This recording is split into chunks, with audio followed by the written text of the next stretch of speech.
the most powerful woman in Europe, didn't die quietly. She fell, suddenly, violently, in the heart of the Winter Palace, and within hours the greatest scandal in royal history was born. On a cold November morning in 1796, the palace that had witnessed coups, coronations, and executions now watched something far more unsettling: the final breaths of Catherine the Great and the beginning of a lie that would outlive her. Before we dive further, drop a quick comment and tell me where you're watching from. I love seeing how far these stories reach. Catherine II lies unconscious on her massive imperial bed, the velvet canopy looming above her like a dark red sky. Only hours earlier, she had collapsed in a small private bathroom, her body folding to the marble floor without a cry. Servants lifted her in a panic, rushing her through gilded corridors lit by trembling candle flames. Now, she is barely breathing. Court physicians gather around her in stiff silence, their faces drawn and helpless. They know there is nothing left to save. Catherine's life, 34 years of conquest, reform, war, diplomacy, ambition, and constant motion, is fading out in slow, uneven breaths. By dawn, she will be gone. And almost immediately, something begins to move through the palace, through the city, through Russia itself. A story, a whisper, a seed of poison. It doesn't speak of her campaigns against the Ottomans. It doesn't recall the cultural renaissance she sparked. It doesn't mention the museums she built, or the philosophers she corresponded with, or the empire she reshaped. The world chooses not to remember any of that. It chooses something else, something grotesque. By the time Catherine's body cools, servants are already murmuring that her death wasn't natural, that something happened. Something shameful, something unspeakable. And in the chaos that always follows the death of a ruler lies travel faster than truth.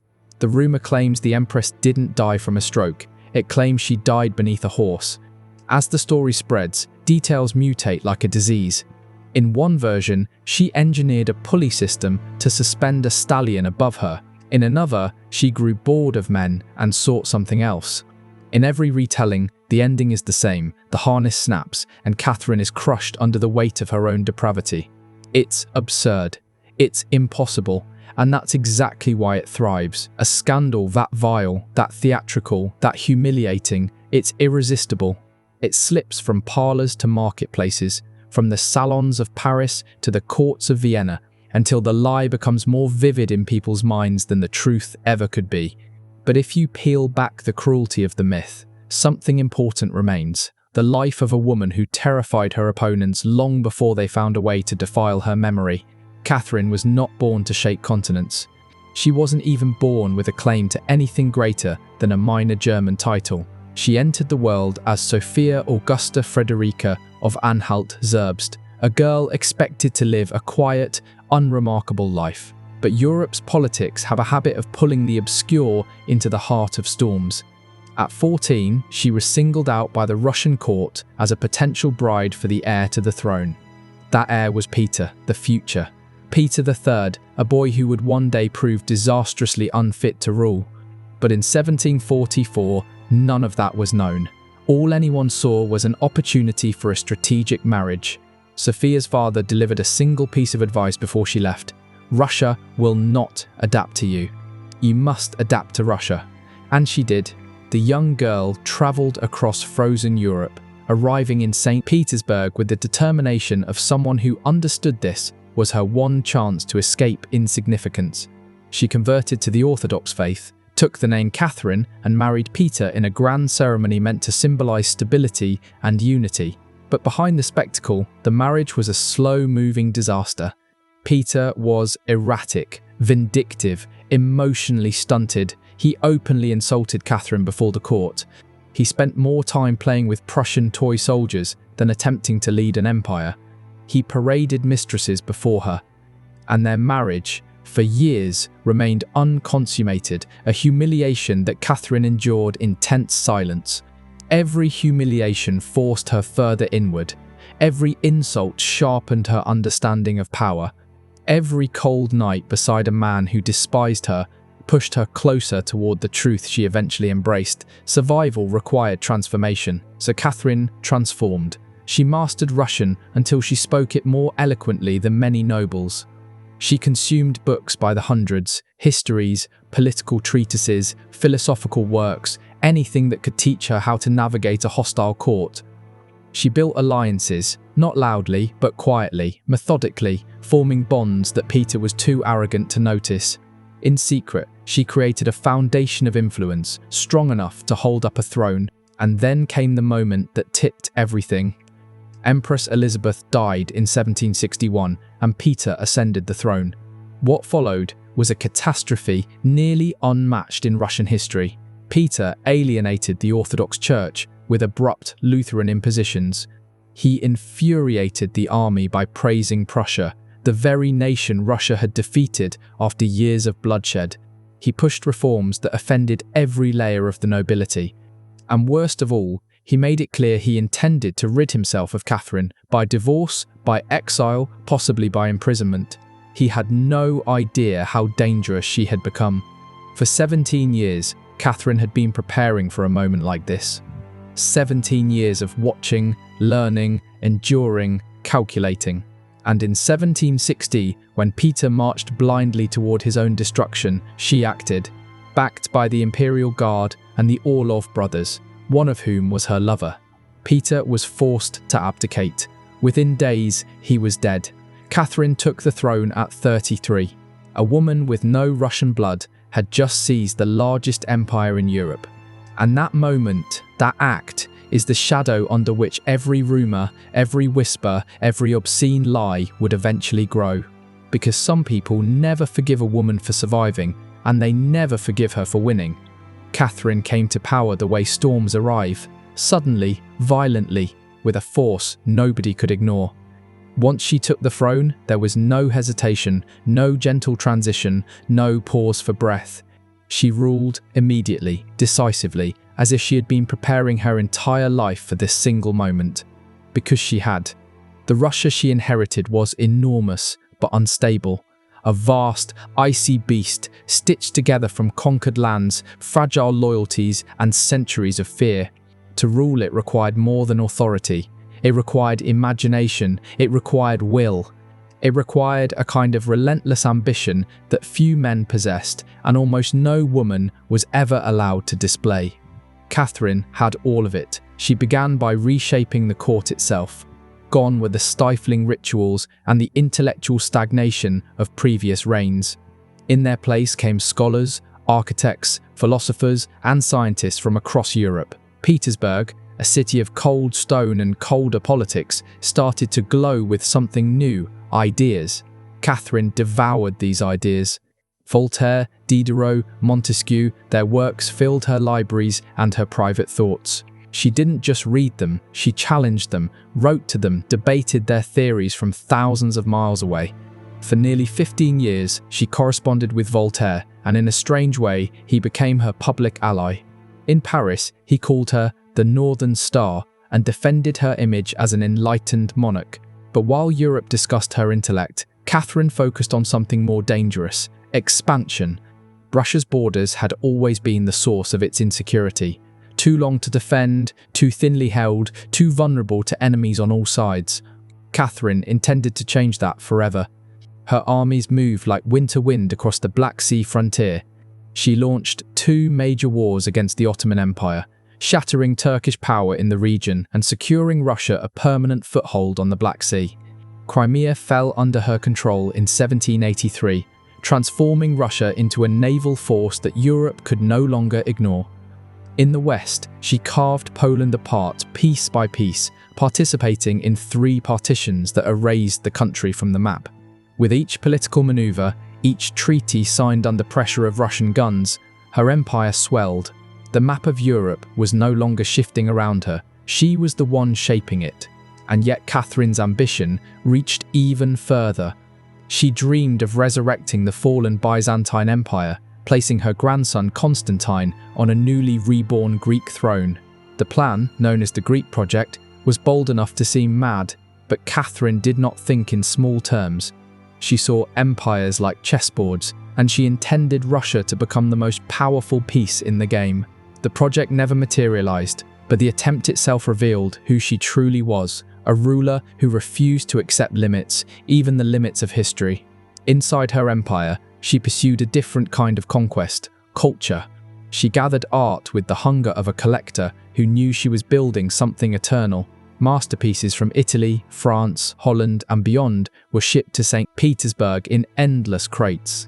The collection grew so massive that she built a new wing of the palace simply to house it. That wing became the Hermitage, a monument to a woman who wanted to turn Russia into something refined, sophisticated, impossible to overlook. But while Catherine built museums and wrote to philosophers, the empire beneath her glittering capital was cracking. Millions of serfs lived in brutal conditions. Families were sold like cattle. Peasants were beaten, starved, and worked to exhaustion under noble landlords who held near total power over them. In 1773, the fragile order shattered. Yemelyan Pugachev, a Cossack with charisma and a dangerous talent for storytelling, gathered thousands by claiming to be Peter III, Catherine's murdered husband, returned from the dead to liberate the oppressed. His rebellion wasn't a skirmish, it was a wildfire. Town after town fell, landlords were slaughtered. Imperial authority collapsed across entire regions. For the first time in her reign, Catherine felt the empire trembling beneath her. She responded the only way she believed would preserve Russia and herself. Her armies marched with ruthless precision. Pugachev was captured, dragged to Moscow in a cage, and executed in a public spectacle designed to freeze rebellion in the blood of the witnesses. His followers were hanged along the roads, their bodies left swaying in the wind. The message was unmistakable: break Russia, and Russia will break you back. The rebellion changed her. Whatever idealistic ideas she once held about improving the lives of serfs evaporated. Stability demanded obedience, and obedience demanded fear. Catherine expanded the nobility's control over their peasants, tightening the chains in an empire already notorious for its brutality. This duality, enlightenment on the surface, iron beneath, became the signature of her rule, but the world rarely judged her for political contradictions. It judged her for something else entirely: her personal life. Catherine's lovers were not secrets, they were part of her court's rhythm. Some were political allies, some were emotional havens, some were young men eager to be chosen. She rewarded them with titles, lands, and estates, and when the affair ended, she ensured they landed softly, often married to wealthy wives or promoted to comfortable ranks. Europe's kings had done worse for centuries. But Catherine was a woman, and women were not allowed to behave like that. Her enemies seized on every relationship. They whispered that she was reckless, depraved, insatiable. They painted her as an empress, ruled by lust rather than strategy, ignoring the fact that many of the men she chose also helped her govern. They ignored the nuance and printed the caricature. It was easier to believe a woman could control an empire with her body rather than her mind. The contempt gathered like storm clouds, rumours mutating in the dark until something far more vicious was ready to be born. A rumour powerful enough to outlive her, a rumour crafted to tear her legacy apart piece by piece. But what it would become, and how far it would spread, no one in Catherine's lifetime could have imagined. A lie was coming, one so obscene it would crush truth beneath it. Catherine the Great's death should have settled her story. It should have ended with a state funeral, a sealed coffin, and a legacy written in the vast territory she expanded and the brutal rebellion she crushed. But instead, the moment she died, something venomous began crawling out from the cracks of Europe's politics. What started as a whisper grew into the most infamous lie in royal history. Her final hours were painfully ordinary. On November 16, 1796, Catherine collapsed in her private bathroom, her body failing without fanfare. Servants carried her to her bed, where she drifted between breaths until she slipped away the next morning. Doctors documented everything: the timing, the symptoms, the stroke, the coma. There were witnesses, records, rituals.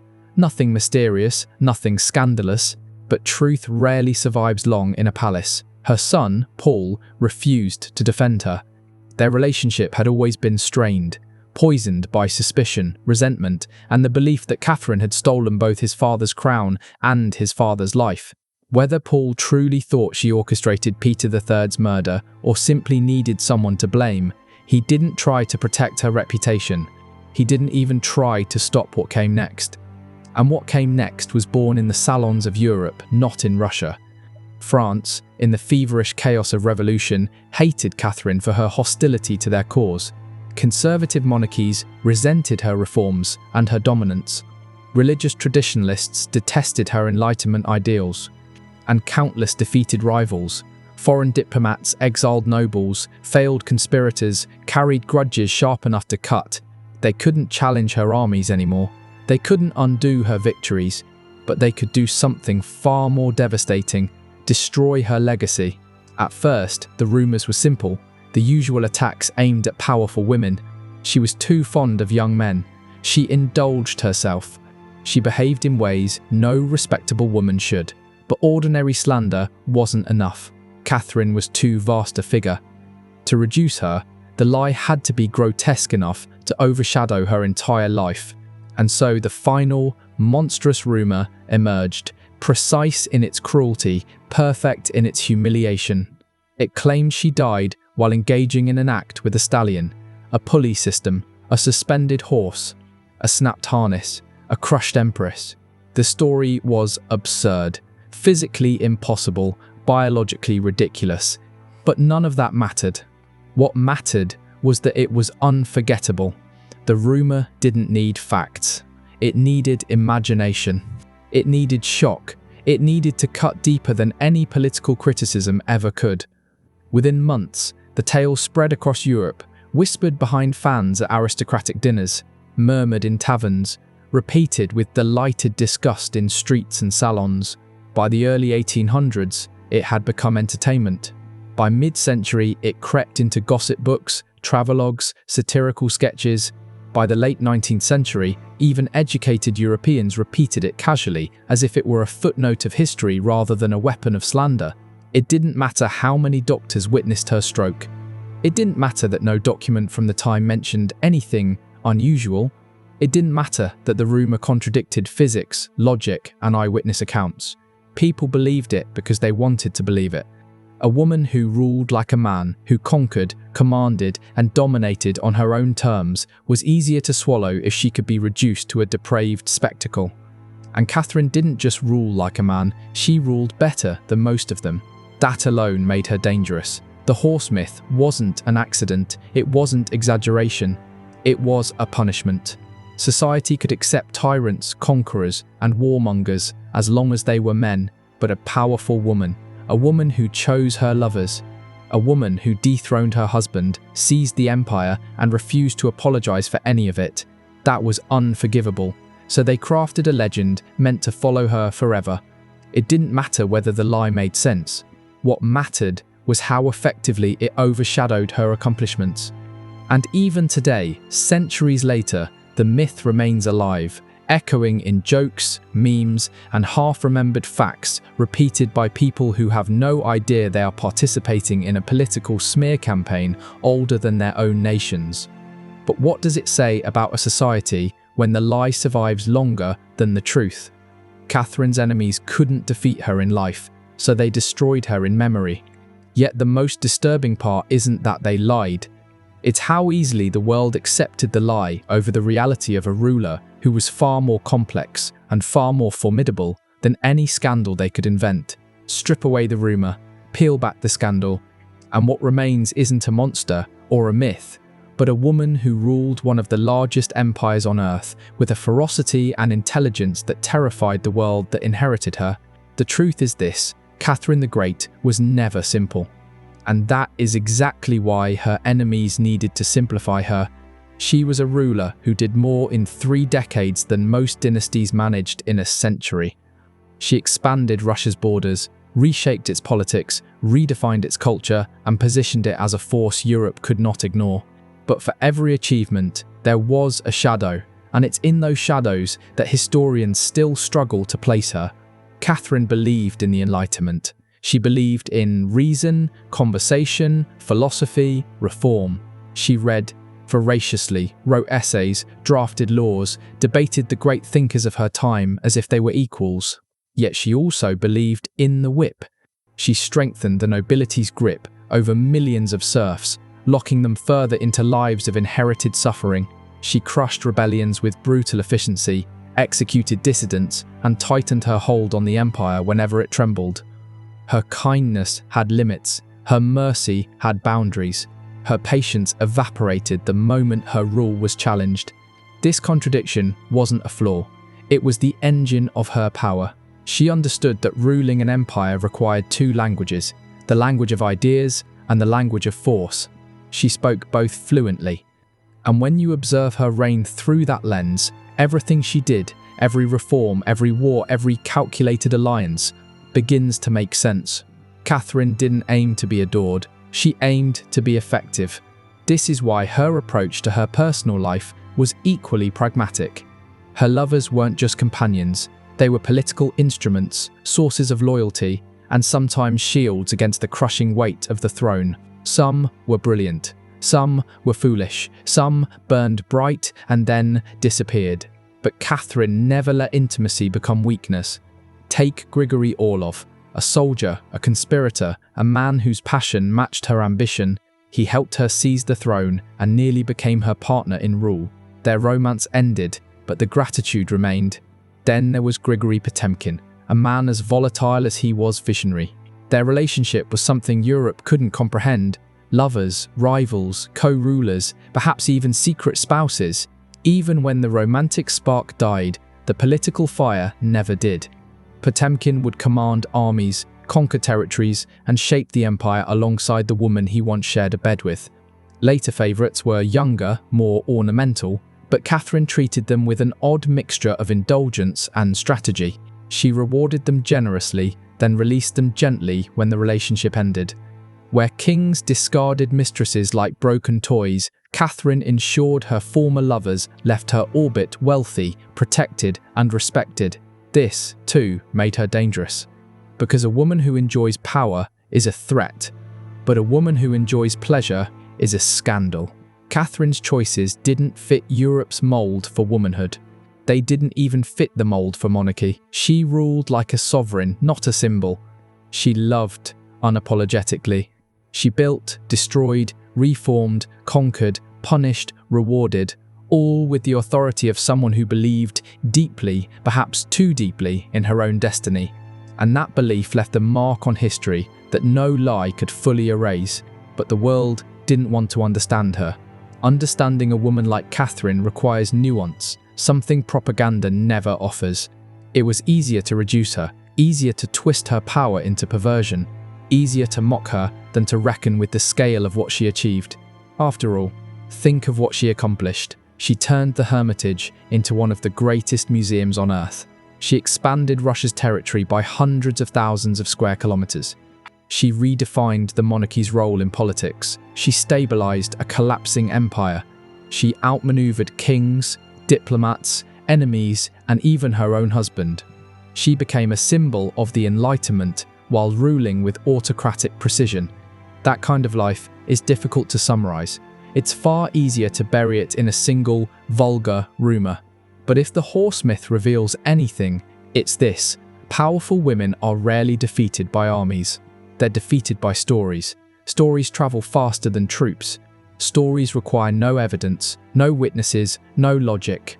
Stories stick, especially when they flatten a complicated person into something the world finds easier to mock than understand. Catherine the Great deserved a legacy built on her achievements. Instead, she was handed a legacy built on someone else's imagination. Yet here's the part her enemies never predicted. When you excavate the truth beneath the rumor, Catherine becomes even more formidable. Not because she was perfect, far from it, but because she was real. She was brilliant and brutal, compassionate and calculating, progressive and oppressive. A ruler so extraordinary that the world had to invent a myth obscene enough to overshadow her reality. But her real story, the one written in blood, ink, stone, and territory, refuses to stay buried. History remembers Catherine the Great, not because of the lie, but because the lie could never fully contain the woman who inspired it. And in the end, the only thing truly crushed beneath the weight of the rumor was the truth of how dangerous she really was. If this story kept you watching, drop a like and comment your country or city below. I truly love seeing where everyone's tuning in from. And please, subscribe to help this small channel grow. It means more than you know.